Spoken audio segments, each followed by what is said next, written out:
Ya, mangga Farid.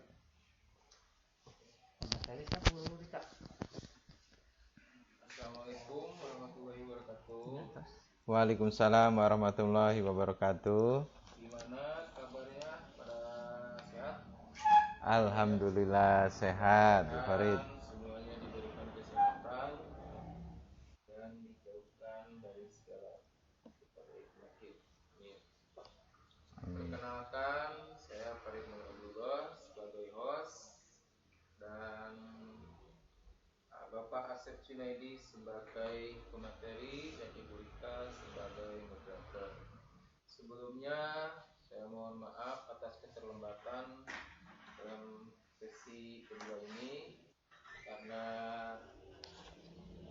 masih tahap awal atau awam. Untuk itu mempersudah waktu dipersilahkan kepada Ibu Rika selaku moderator. Mangga nyangakeun Ibu Rika. Terima kasih banyak Bapak Farid Abdullah. Nah, kali ini saya ditugaskan untuk menjadi moderator. Sebelumnya saya berterima kasih juga untuk Bapak Asep Ramanda yang sebagai fokus beliau sabarkan. Baik, untuk hal ini adalah materi disampaikan oleh Bapak Asep Junaidi, SAG MPD SPD. Kembali ya, SPD SAG MPD. Mohon maaf Pak Asep. Dengan materi intensifikasi pertanian. Waktu dan tempat saya persilahkan. Iya, terima kasih kepada Bapak Farid sekaligus juga kepada Ibu Rika yang memberikan waktu kami untuk memberikan materi yang insya Allah akan kita sampaikan pada hari ini yang berkaitan dengan masalah intensifikasi pertanian. Kenapa kami memilih materi ini? Karena kecenderungan manusia zaman now, ternyata dunia pertanian sudah ditinggalkan jauh-jauh. Ketinggalan dengan dunia industri. Kaitannya dengan masalah itu, perut selalu berhadapan dengan hasil yang dimunculkan dari dunia pertanian. Baik, Bapak dan Ibu semuanya, perkenalkan kami Asep Junaidi akan membawakan materi intensifikasi pertanian. Nah, sebelum kita memasuki materi intensifikasi pertanian, baik kita akan memulai dulu dari revolusi hijau intensifikasi pertanian. Nah, peta konsep yang akan kita masuki dari materi ini, yang pertama adalah revolusi hijau, kemudian juga latar belakang, kemudian dilanjutkan dengan intensifikasi pertanian, kemudian dampak dari adanya intensifikasi pertanian itu sendiri. Nah, revolusi hijau. Latar belakang pertama itu karena pertambahan penduduk yang sangat pesat. Kemudian juga bertambahnya suatu penduduk pada suatu tempat itu akan memunculkan penambahan tempat tinggal. Sehingga pada akhirnya berdampak pada lahan pertanian. Semakin tempat yang dimiliki itu dijadikan sebagai tempat untuk tempat tinggal, maka secara sekaligus juga nanti lahan untuk pertaniannya akan semakin sedikit. Yang ketiganya adalah kebutuhan pangan yang meningkat akibat pertambahan penduduk yang sangat cepat. Kemudian yang keempatnya mengupayakan penambahan hasil produksi pertanian untuk mengimbangi jumlah penduduk yang pesat tersebut. Dan berikutnya adalah kerusakan lahan pertanian akibat ulah manusia. Nah, berkaitan dengan masalah itu, kita masuki aja revolusi hijau. Sebenarnya apa sih revolusi hijau yang kita miliki ini? Sehingga kita tidak keluar dan kita punya wawasan tentang pengertian ini. Revolusi hijau atau revolusi agraria adalah suatu suatu perubahan cara bercocok tanam dari cara tradisional berubah ke cara modern untuk meningkatkan produksi pertanian. Definisi lain menyebutkan revolusi hijau adalah revolusi produksi biji-bijian dari penemuan ilmiah berupa benih unggul baru dari varietas gandum, padi, jagung yang membawa dampak tingginya hasil panen. Tujuan daripada revolusi hijau ini adalah untuk meningkatkan produksi pertanian dengan cara penelitian dan eksperimen bibit unggul.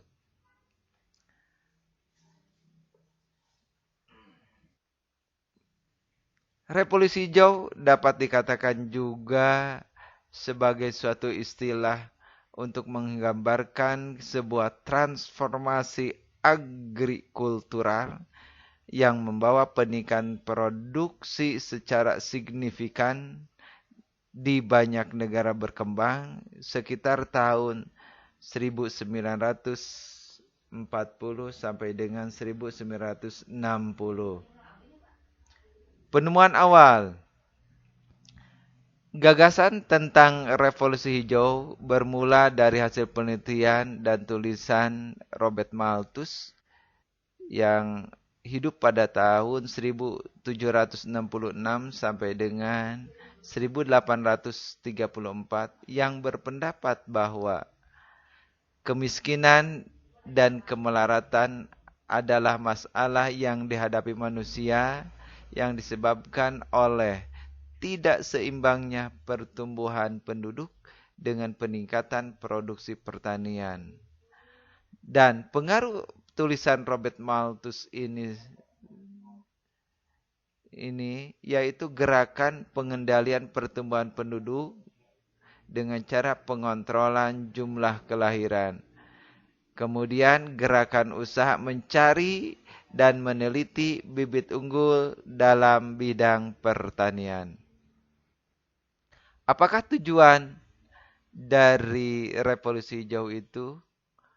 Program revolusi hijau bertujuan untuk meningkatkan persediaan makanan dengan meningkatkan hasil lahan pertanian yang dapat dicapai dengan menanam bibit pertanian yang baru dengan disertai perbaikan pengolahan tanah, sistem pengairan, penggunaan pupuk, perlindungan dari serangan hama, dan pengenalan varietas tanam jenis unggul.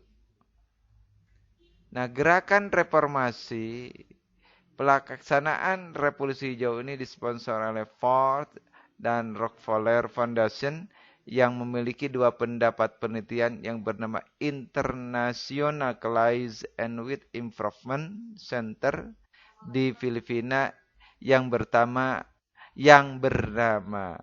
IRRI, International Rice Research Institute. Pusat penelitian di Meksiko dipimpin oleh Norman E. Borlaug. Nah, Norman Borlaug ini penerima penghargaan Nobel perdamaian 1970 adalah seorang yang dipandang sebagai konseptor utama gerakan ini. Intensifikasi pertanian. Intensifikasi pertanian yaitu upaya peningkatan produksi pertanian per unit. Hal ini merupakan salah satu usaha untuk meningkatkan hasil pertanian dengan cara mengoptimalkan lahan pertanian yang sudah ada.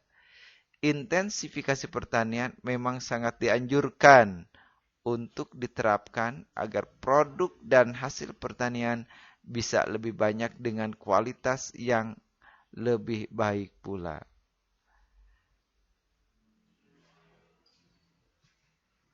Nah, apa yang dilakukan dalam usaha intensifikasi pertanian ini? Usaha intensifikasi pertanian ini dilakukan dengan melakukan panca usaha tani, Di antaranya adalah pemilihan dan penggunaan bibit unggul. Bibit unggul ini sangat menentukan sekali di dalam menghasilkan suatu produk, sehingga apa yang kita lakukan ini nanti berdampak baik pada kita semuanya, ataupun juga bisa memberikan lapangan keuangan yang cukup berarti untuk penghidupannya. Kemudian pengolahan lahan dan tanah pertanian secara tepat. Jelas sekali di sini pengolahan lahan. Nah, pengolahan lahan ini sekali sangat beraneka ragam, tergantung kepada kebiasaan. Ada yang masih menggunakan tradisional, ada juga yang menggunakan mesin. Intinya adalah harus tepat sehingga apa yang akan nanti ditumbuhi oleh suatu tanaman ini bisa memunculkan atau memberikan arahan terbaik untuk setiap tanamannya. Kemudian pengaturan irigasi dan saluran air, saluran air. Kemudian reformasi bidang hukum. Ya jelas, ini irigasi juga tolong diperhatikan, dan biasanya ini sangat-sangat menentukan sekali untuk hasil panen. Kenapa? Karena irigasi yang baik akan berdampak baik juga pada penghasilan yang akan dicapai. Kemudian saluran air. Saluran air juga harus diperhatikan. Kemudian reformasi bidang hukum, ini juga sangat menentukan sekali. Kemudian pemberian pupuk sesuai dengan aturan. Nah, jelas kalau misalkan ini pemberian pupuk sesuai dengan aturan ini harus tepat waktu dan tepat dosis. Jangan sampai misalkan saja waktunya untuk misalkan saja nanti berbuah, kita pupuk dengan menggunakan pupuk-pupuk yang bisa memberikan asupan terhadap daun dan seterusnya. Yang pasti ini pemberian pupuk ini harus tepat waktu dan tepat sasaran sesuai dengan dosis dan peruntukannya. Makanya ketika kita sedang membeli pupuk, tolong untuk dilihat tata cara penggunaannya. Kemudian pemberantasan hama dengan baik. Nah, pemberantasan hama dengan baik juga ini perlu dilakukan dengan baik juga.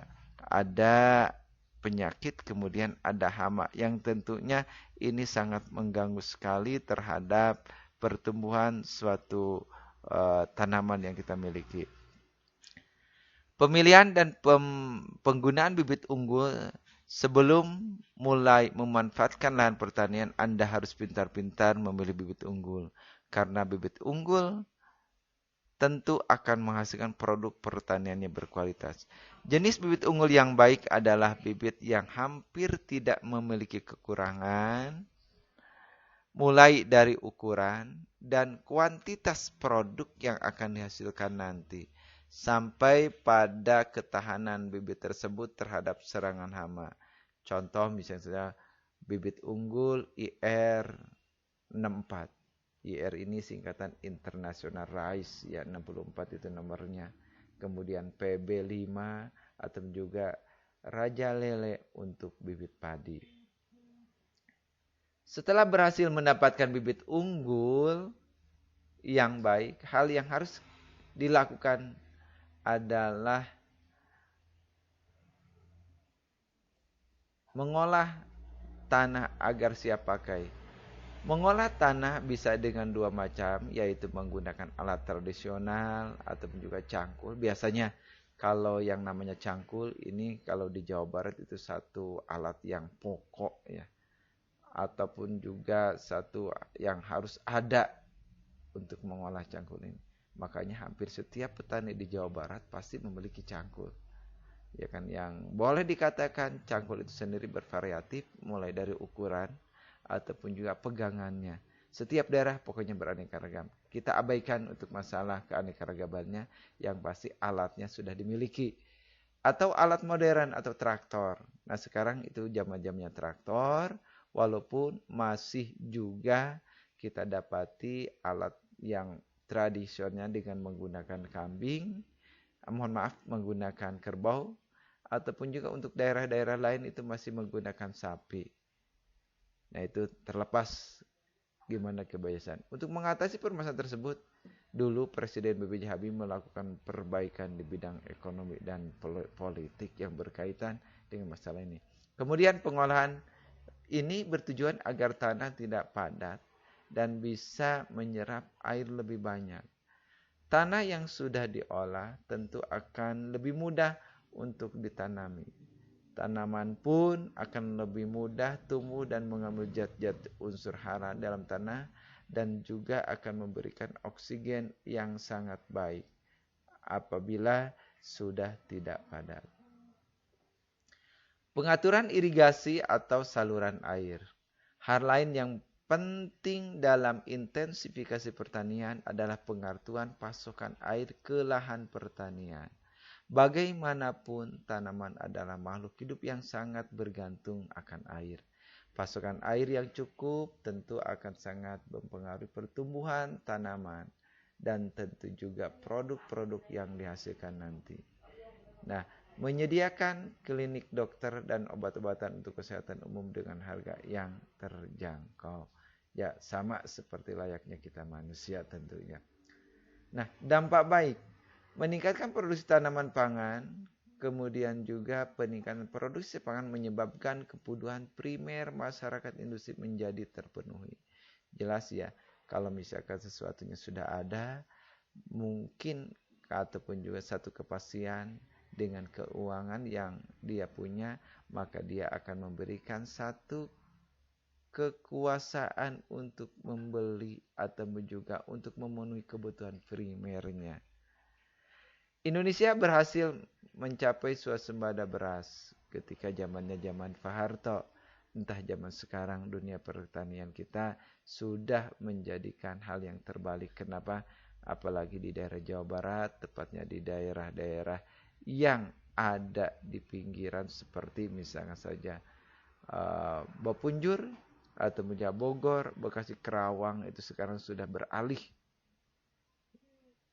menjadi lahan, bukan lahan pertanian lagi, tapi sudah terkikis sedikit demi sedikit untuk lahan dunia industri.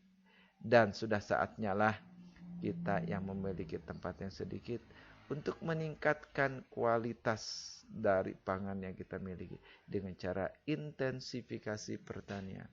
Kualitas tanaman yang pangan nanti akan semakin meningkat.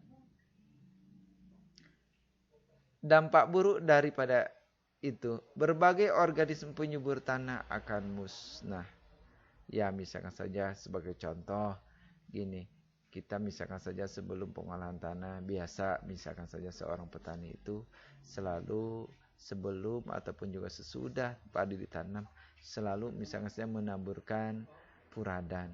Jenis yang paling sederhana dan sering kita temukan di dalam dunia pertanian misalkan saja obatnya namanya puradan, berbentuk granul, berbentuk butiran-butiran. Nah, itu kalau kita aplikasikan ternyata bisa memberikan dampak yang boleh dikatakan cukup luas. Misalkan saja berbagai organisme penyubur tanah. Contoh misalkan saja jenisnya misalkan cacing-cacing. Itu kalau kita taburkan untuk sementara itu bisa banyak-banyak yang mati. Termasuk juga misalkan saja diantaranya berbagai macam lindung atau belut ataupun juga misalkan yang lain-lainnya, termasuk kalau misalkan saja ada katak ataupun juga boleh dikatakan beruda yang masih kecil, itu bisa musnah kalau misalkan saja kita mendapati atau kedapatan ataupun juga mengkonsumsi bagian daripada bagian puradan tadi. Nah, kesuburan tanah merosot atau tandus, kalau misalkan saja kita selalu dan sering menggunakan berbagai tanaman terus menerus yang tentunya nanti akan memberikan ataupun juga menyedot asupan yang cukup lumayan dari tanah itu, akhirnya tanah akan menjadi merosot ataupun juga tandus. 3, tanah mengandung residu endapan pestisida. Ya jelas ya. Kemudian hasil pertanian mengandung residu dan pestisida pasti itu satu hal yang tidak akan terlepas. Kalau kita banyak menggunakan misalnya berbahan kimia, tentunya juga nanti apa yang dihasilkan dari dunia pertanian tadi akan seperti itu. Keseimbangan ekosistem rusak terjadinya, ya jelas keseimbangan ekosistem akan rusak atau terjadi peledakan serangan dan jumlah hama. Ini dilakukan apabila kita melakukan proses yang tidak sesuai dengan anjuran. Kenapa? Anggap saja ginilah sebagai contoh, ketika kita ingin membasmi dengan pestisida untuk nyamuk, misalkan saja menggunakan baygon, itu tidak semuanya akan mati. Ada beberapa misalkan saja yang hidup. Dari yang hidup tadi mereka nanti akan kawin dan akan menghasilkan F1 atau keturunan yang tentunya menjadi lebih kuat. Dan yang kuat tadi kemudian dia kawin lagi, terus akan menghasilkan keturunan-keturunan yang kuat, yang pada akhirnya menggunakan baygon 1 itu tidak akan mati, harus menggunakan yang lebih dari dosis yang pertama. Begitupun juga keseimbangan ekosistem itu terjadi pada dunia pertanian. Makanya jangan heran ada beberapa orang atau punya beberapa petani yang selalu berpendapat jangan menggunakan bahan kimia, yang pada akhirnya itu akan terjadi ledakan yang ataupun juga akan menjadikan hama lebih banyak lagi. Itu satu hal yang perlu disikapi oleh kita semuanya. Nah, dampak baiknya dengan melakukan panca usaha tani, dampak baik yang akan kita lakukan dalam dunia intensifikasi pertanian adalah meningkatkan produksi tanaman pangan, jelas. Kemudian peningkatan produksi pangan menyebabkan kebutuhan primer menjadi terpenuhi, ya jelas. Kemudian Indonesia berhasil menyusun swasembada beras, ini udah. Nah, proses revolusi hijau pertama dimulai daripada intensifikasi pertanian, kemudian dari intensifikasi pertanian tadi akan berkembang menjadi ekstensifikasi pertanian, dari intensifikasi ini akan berubah menjadi diversifikasi pertanian, dan dari diversifikasi terjadi pengangguran, dan akhirnya terjadilah kriminalitas. Nah, itu saja yang dapat kami sampaikan yang berkaitan dengan masalah intensifikasi dunia pertanian ini. Mudah-mudahan materi ini ada manfaatnya, dan kami persilahkan kepada host untuk selanjutnya. Kepada Bapak Farid kami persilahkan.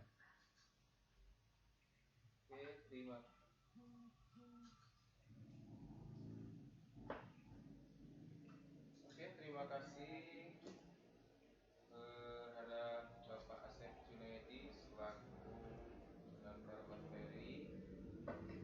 Barangkali Bapak atau Ibu jika ada yang mau bertanya, silakan. Silakan bila ada yang mau bertanya. Waktu masih banyak untuk mengisi waktu, dipersilakan.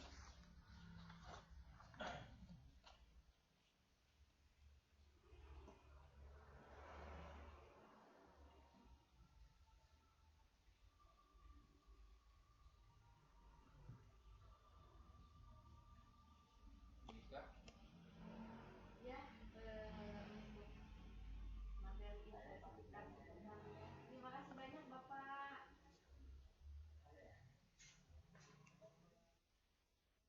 Iya, Pak. Asep Junaidi.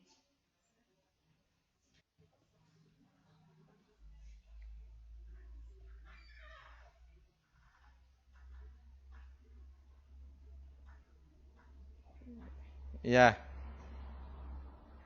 Farid mangga.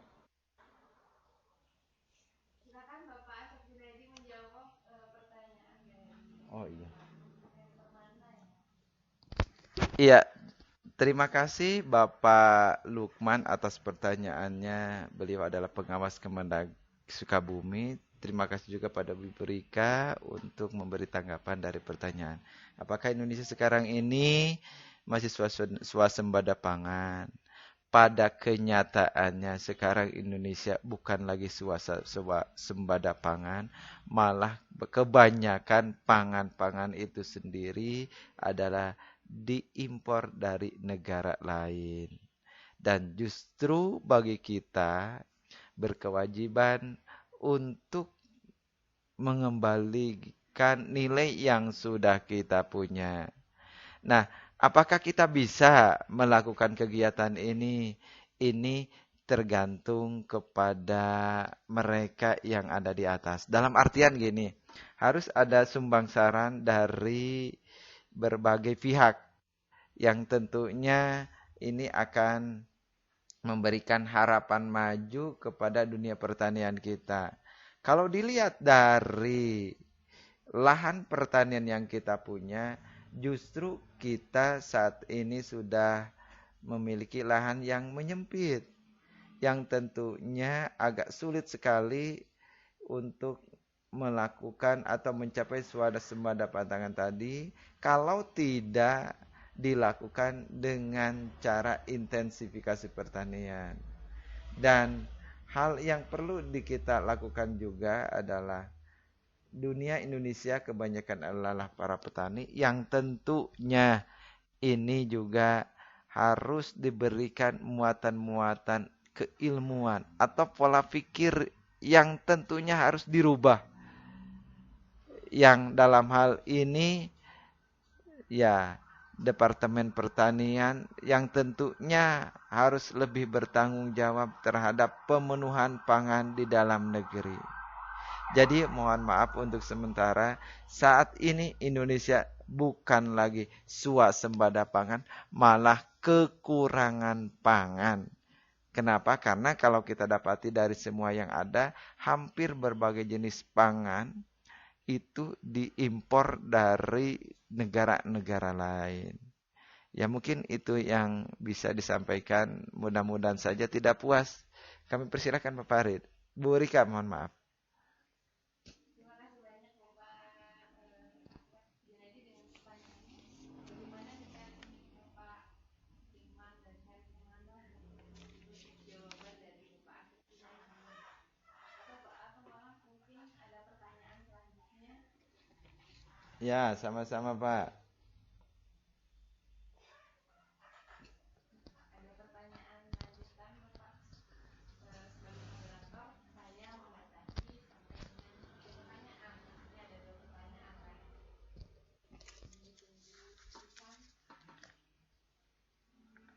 Ya, sebagai masukan saja, kita berkaitan dengan materi ini, kita ingat pada tahun 1983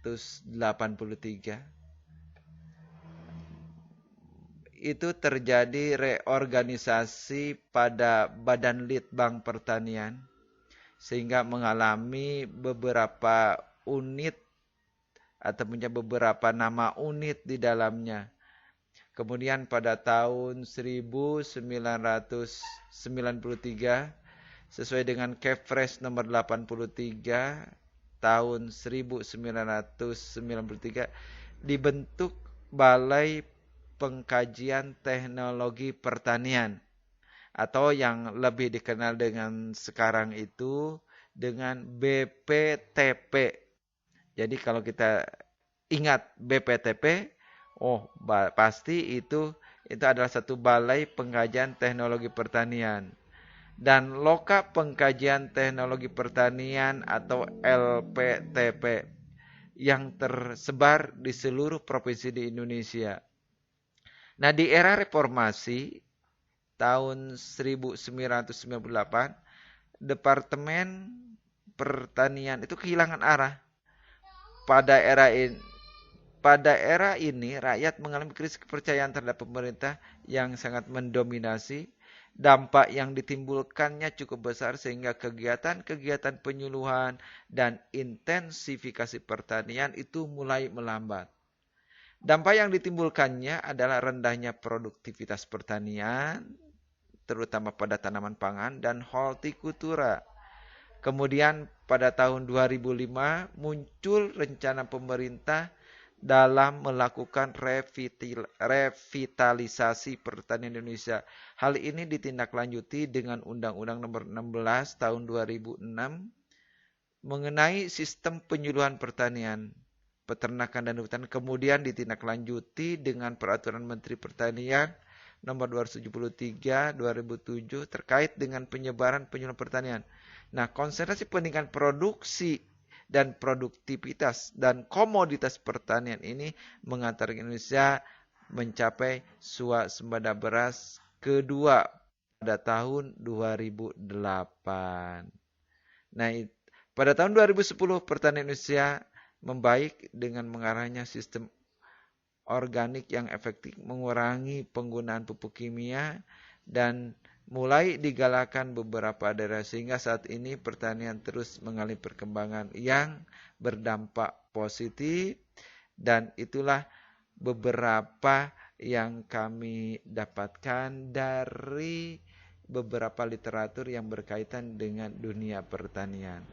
Dan sekali lagi, secara pribadi dan kita sudah pada tahu bahwa pada tahun sekarang ataupun juga setelah itu kita tidak mengalami lagi yang namanya swasembada pangan.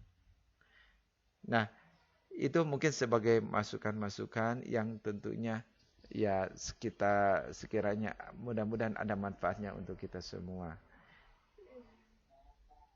Ya, ya boleh.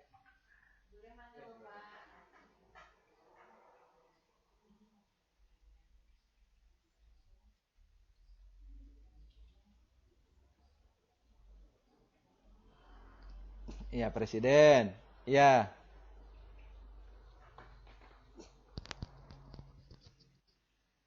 iya,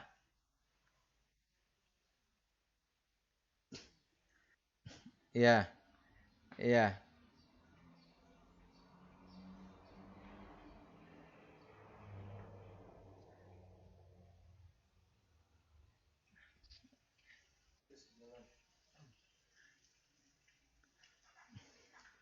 iya.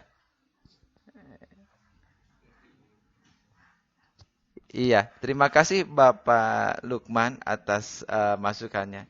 Secara pribadi dan biasanya juga hampir umum, semua sudah tahu bahwa setiap pemimpin itu memiliki ciri khas dalam manajerialnya.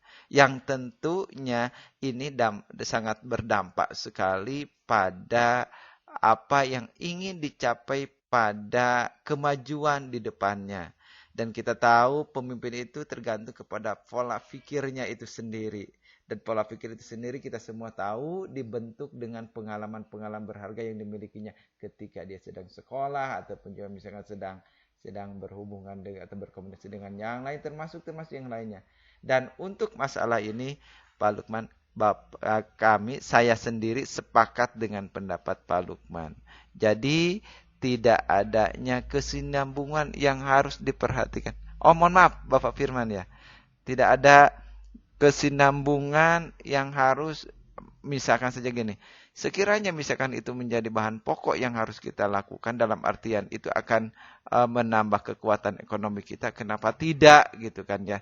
Kita juga harus berusaha untuk memajukan sektor itu. Dan kalaupun misalkan saja kita tidak mampu, kita bisa mendelegasikan gitu kan. Apalagi yang namanya sebuah pemimpin itu sangat-sangat erat sekali dengan nilai kepemimpinannya. Dan biasanya selalu bermuatan-bermuatan yang lain. Terlepas dari muatan politik, terlepas dari muatan-muatan mekanik ekonomi, termasuk juga misalkan saja yang lainnya. Dan inilah kenyataan yang dihadapi oleh dunia pertanian Indonesia. Ya, sekali lagi terima kasih Bapak. Iya, sama-sama. Bu Rika, mangga Bu Rika. banyak Bapak. Ini sedikit ya untuk pertanyaannya. Dan materinya juga sangat menarik karena ini berhubungan dengan intensitas pertanian yang memang sudah beberapa dekade ini sudah mulai ditinggalkan. Untuk waktu dan tempat saya persilakan kembali kepada host kita yaitu Bapak Farid.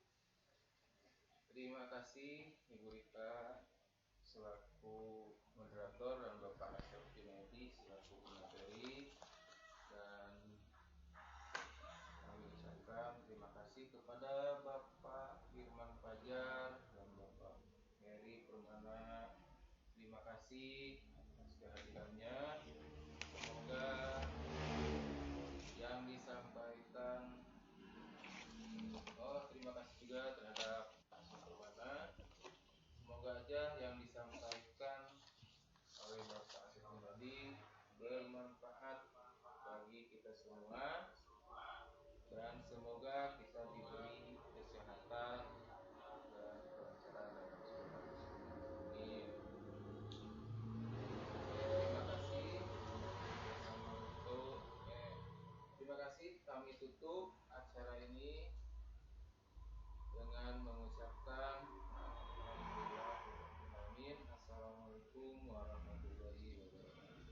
Waalaikumsalam warahmatullahi wabarakatuh.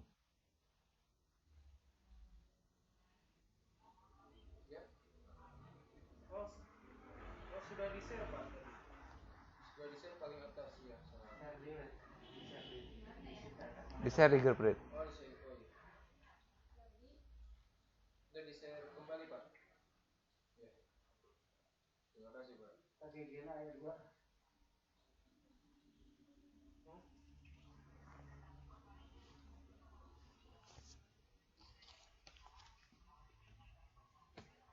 Ya.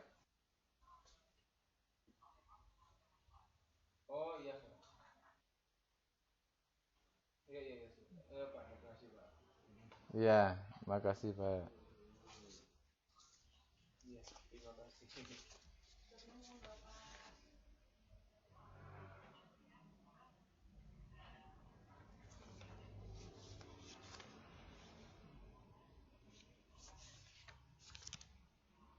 Oh iya. Ini Pak sudah saya share untuk absennya. Yang pomnya. Yang pom. Iya, yang pom yang ketiga. Terima kasih Pak.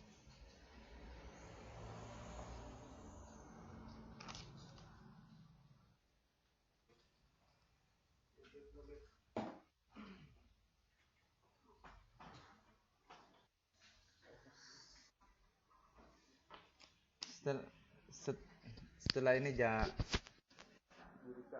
beri dilanjut sama Berika. Iya, berarti Pak Asep share hostnya. Iya. Sebentar, ini belum selesai. Terus diulang. Hah?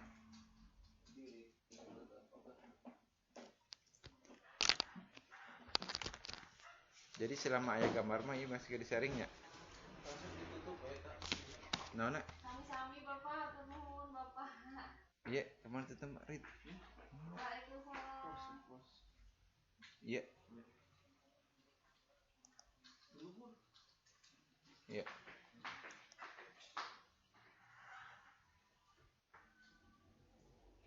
Live meeting. Ya. Siap. Itu contohnya.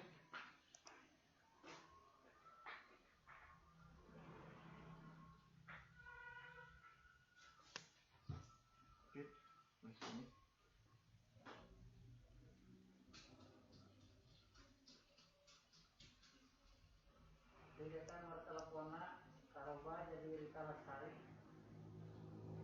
Pak. Dina absen. Nomor teleponnya Karoba jadi Rika Lestari. Dirubah. Dia Karoba. Bapak ini kok nggak bisa ya? Kenapa? Mau tenang dulu. Iya lah, dan nomor telepon. Nanti. Kamu mau ngakui si absen dari tadi. Rit, stop Rit ya nak. Ini stop.